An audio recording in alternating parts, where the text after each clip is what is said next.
కృపలో క్షేమము నీచితివి, కృపకు పాత్రులుగా చేసితివి. కృపలో క్షేమము నీచితివి, కృపకు పాత్రులుగా చేసితివి. కృపను గూర్చి పాడెదనేను, కృపను గూర్చి పొగడెద నిన్ను. కృపను గూర్చి పాడెదనేను, కృపను గూర్చి పొగడెద నిన్ను.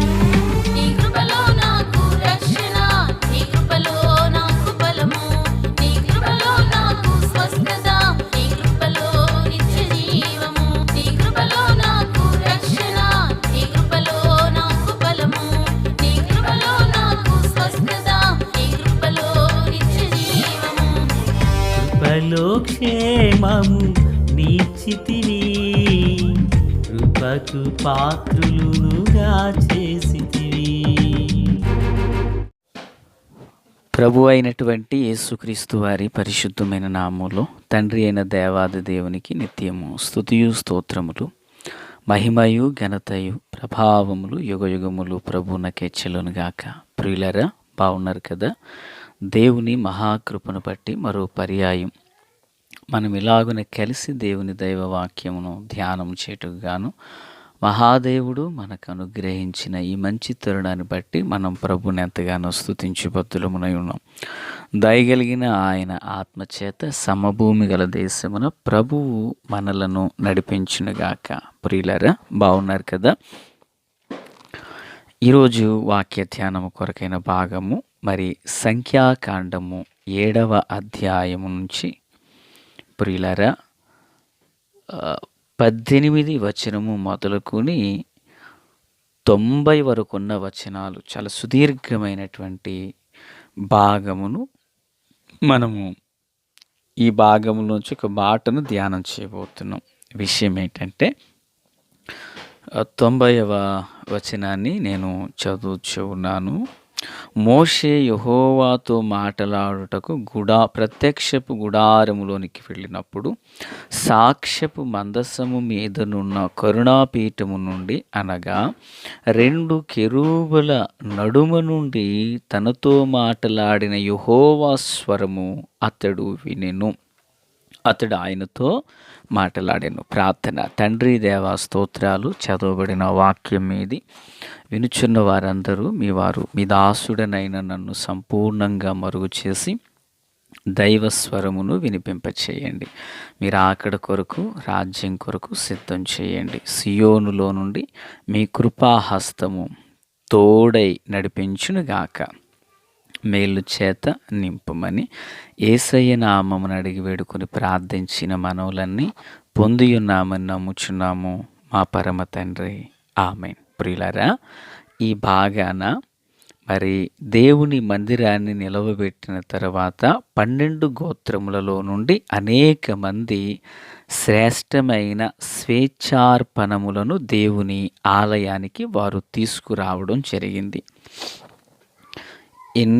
ఎన్నెన్నో శ్రేష్టమైన అర్పణలు వారు తీసుకుని వచ్చారు. ఒక్కొక్క గోత్రము నుండి, ఒక్కొక్క వంశీయుల ప్రధానుడు నుండి వీరు తీసుకుని రావడం జరిగింది.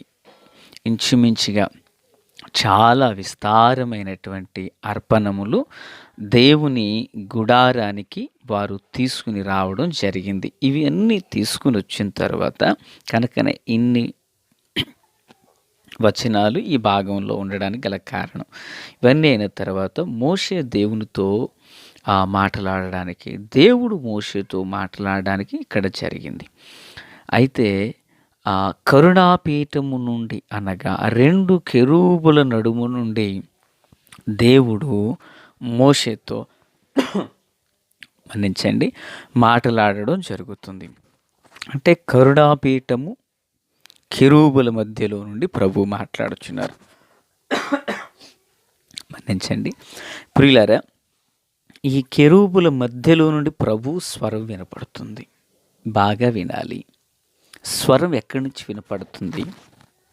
ఆకాశం నుండి కాదు, సముద్రములో నుండి కాదు. మోషేకు ఒకసారి సీనాయి పర్వతమందు మండుచున్న పొదలో కదా. అయితే ఇక్కడ కెరూబుల మధ్యలో నుండి ప్రభువు మాట్లాడుతున్నారు. అంటే ఈరోజు సంఘము ఆయన శరీరం. ఆయన శరీరానికి ఒక దైవ ప్రత్యక్షత, ఆయన శరీరమై ఉన్న సంఘానికి ఒక దైవికమైన వాక్కు ఎక్కడ నుండి విడుదలవుతుందంటే కెరూబుల మధ్యలో నుండి. ప్రియులారా, వింటున్నారా? కెరూబు అనగా మనందరికీ తెలుసు కదా, దేవదూతలు. వారిలో సెరాపులు ఉన్నారు, కెరూబులు ఉన్నారు, గబ్రియేలు, మికాయేలు, రఫాయేలు, ఉరియలు, కోట్ల కొలది దూతలు ఆనాడు ప్రభు సముఖమున ఉన్నారు. అయితే ఇప్పుడు నగిషీ పనిగా చేయబడినటువంటి 2 కెరూబులు మందసము మీది కరుణాపీఠము మీద అమర్చబడి ఉన్నారు. ఇలాగున అమర్చబడినటువంటి కరుణాపీఠము మీదనున్న కెరూబుల మధ్యలో నుండి ప్రభు మాట్లాడుచున్నారు. అంటే నేనేమంటానంటే, మాట్లాడుచున్న నేను ఒక కెరూబునైతే, వినుచున్న నీవు ఒక కెరూబు అయితే, నీలో నుండి ప్రభు మాట్లాడతారు. ఆమేన్. ఎందుకంటే తన సేవకులను వాయువులుగా చేశారని లేఖనం ఉంది. ప్రియులారా, నీవొక కెరూబుగా మారాలి, నేనొక కెరూబుగా మారాలి. మనం కెరూబులమైతే మన నుంచి లోకంతో ప్రభు మాట్లాడతారు. Praise the lord. ఇప్పుడు ఈ కెరూబులు ఎక్కడున్నాయి? కరుణాపీఠము మీద. అంటే కరుణాపీఠము మీద 2 కెరూబులు కూడా ఎలా ఉన్నాయంటే ఏకాండముగా చేయబడ్డాయని. అంటే అర్థం ఏంటి? కరుణాపీఠము ప్రభు అయిన క్రీస్తు. కరుణాపీఠము ప్రభు అయిన క్రీస్తు అంటే క్రీస్తులో మనము అంటు కట్టబడి ఉండవలెను. నిర్గమాకాండం 25:18 నుండి 22 వరకు. మరియు 2 బంగారు కెరూబులను చేయవలెను. కరుణాపీఠము యొక్క 2 కొనలను నగిషీ పనిగా చేయవలెను. ఈ కొనను ఒక కెరూబును, ఆ కొనను ఒక కెరూబును చేయవలెను. కరుణాపీఠమున దాని 2 కొనల మీద కెరూబులను దానితో ఏకాండముగా, అంటే సపరేట్గా చేసి అతికించడం అని కాదు. అక్కడ ఏకాండం అనగా కరుణాపీఠము అనేది ఒక మూత, మందసం మీద పెట్టబడిన మూత. ఈ మూతని కరుణాపీఠం అన్నారు. అంటే కరుణాపీఠములో కెరూబులు ఏమై ఉండాలి? ఏకాండముగా చేయబడి ఉండాలి. స్తోత్రం. ఏకాండముగా చేయబడి ఉండాలి. ఈ ఏకాండముగా చేయబడిన కెరూబుల మధ్యలో నుండి ప్రభు మాట్లాడారు.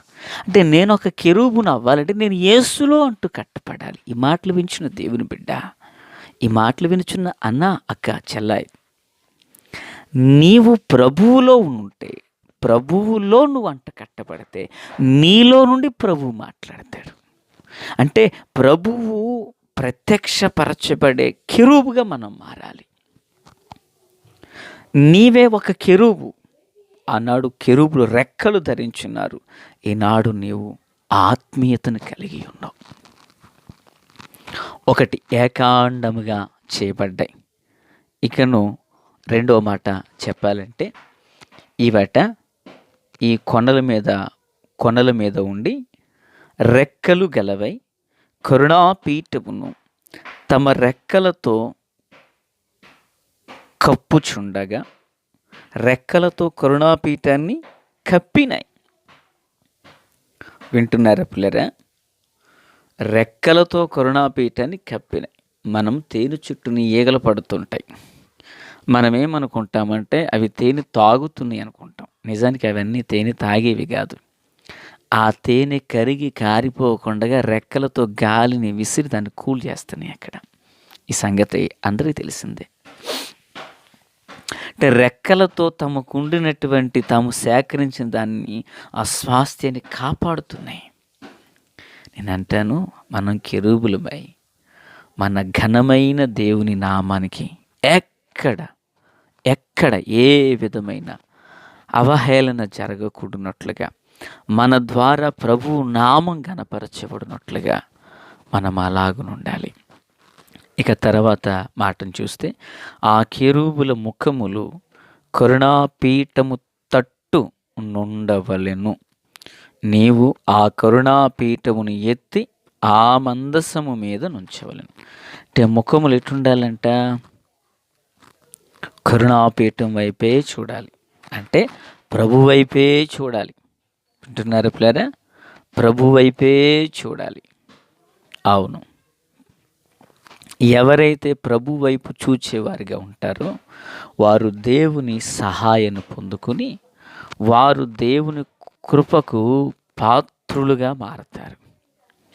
ఎవరైతే దేవుని సహాయాన్ని కలిగి ఉంటారో, దేవుని వైపు చూస్తారో, వారు దేవుని యొక్క ప్రభావాన్ని పొందుతారు. అందుకే విశ్వాసమునకు కర్తయు దాన్ని కొనసాగించువాడునైనా యేసు వైపు చూచుచు మీ ఎదుట ఉంచబడిన పందెములో ఓపికతో పరిగెత్తని అంటారు. మనం ఎటు చూడాలి? యేసు వైపే చూడాలి. మనం ఎటు చూడాలి? ప్రభు వైపే చూడాలి. ప్రభు వైపు చూచినప్పుడు మనము ప్రభు యొక్క కృపను సమృద్ధిగా పొందుకుంటాం. ప్రభు వైపు చూచినప్పుడు ప్రభు ఆశీర్వాదాన్ని పొందుకుంటాం. కనుక పిల్లరా, కెరూబుల మధ్యలో ప్రభు మాట్లాడి 3 మాటలు మనం విన్నాం. నెంబర్ 1, అవి ఏకాండంగా చేయబడ్డాయి, రెక్కలతో కప్పాయి. 3, ముఖములో కరుణాపీఠం వైపు చూస్తున్నాయి. అలాగే ప్రభు వైపు చూద్దాం, ప్రభు కృప పొందుకొందుము గాక. ఆమేన్. తండ్రి దేవా స్తోత్రం, వాక్యం చేత మాతో మాట్లాడారు.